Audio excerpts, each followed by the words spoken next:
Have you ever noticed how certain women don't just want connection, but rather they seem to pull it towards them? How their presence draws attention, emotion, and intimacy inward. Today, I want to talk about the feminine through the lens of one word. Yes. Now, this is not yes as in simply agreeing to everything. It's yes as an energetic pull. Yes as an invitation.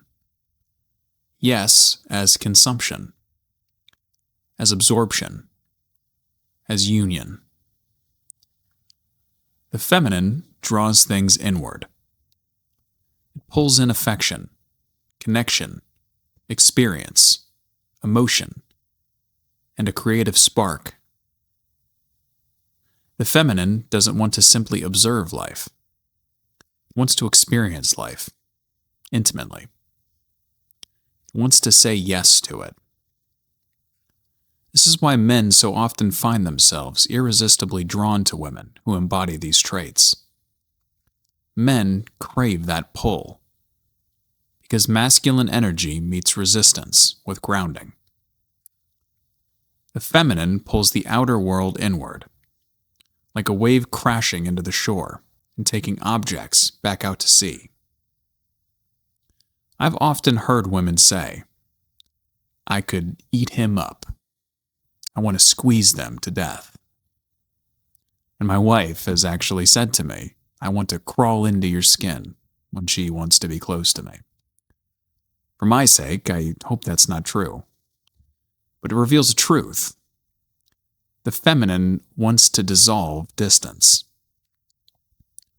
Even in groups, put feminine energy together and you see it. Women leaning closer towards each other, shoulders angling inward, hands touching, voices softening, a natural clustering or magnetic emotional orbit forming between them. The feminine instinctively gravitates toward shared emotional space. It's centripetal force, always inward. And this applies in relationships as well. Many women pull in ideas, seemingly from nowhere. Dreams, possibilities, plans. A sweeping redesign of the upstairs bathroom. Travel ideas with hotels already researched, restaurants bookmarked, sites mapped out. Or a new recipe involving not 3, but 4 of our favorite cheeses. This outward, enthusiastic expansion is the feminine in motion. Many men love this because it keeps life vibrant and alive. And it gives them a role to provide containment for the expansion. Because if the feminine is energetically tied to yes, to pulling things in, eventually it asks, what am I expanding towards? Because yes wants something to expand into. Enter the masculine. In the water and stone analogy I mentioned in my previous videos, water moves towards the rock. It wants containment. It wants a form to spill into. It wants a shape to rest against. The feminine wants to open, but it wants to open into something steady. And when it cannot find that, the feminine begins to shrink. When the shoreline is too weak, water must contain itself so it doesn't wash everything away. When containment is absent, the feminine becomes exhausted from having to establish boundaries she does not want to have to create in the first place. I have heard the term mom guilt many times before.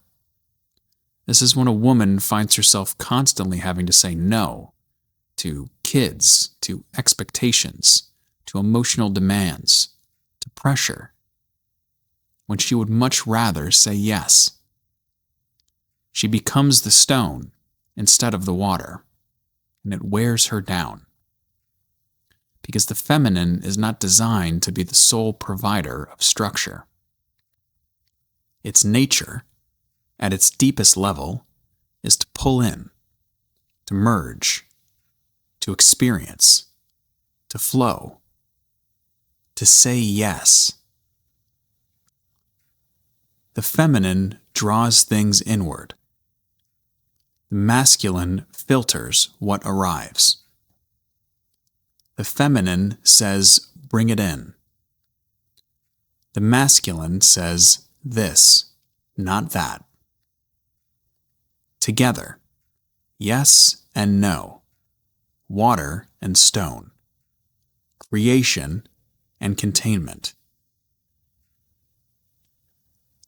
In part 2, we'll explore the power of no, and why a world full of yes needs a grounded, trustworthy no. If this resonated with you, I invite you to join me here for future videos as we continue to explore this dynamic. Until the next time, ladies, gentlemen, be good to each other.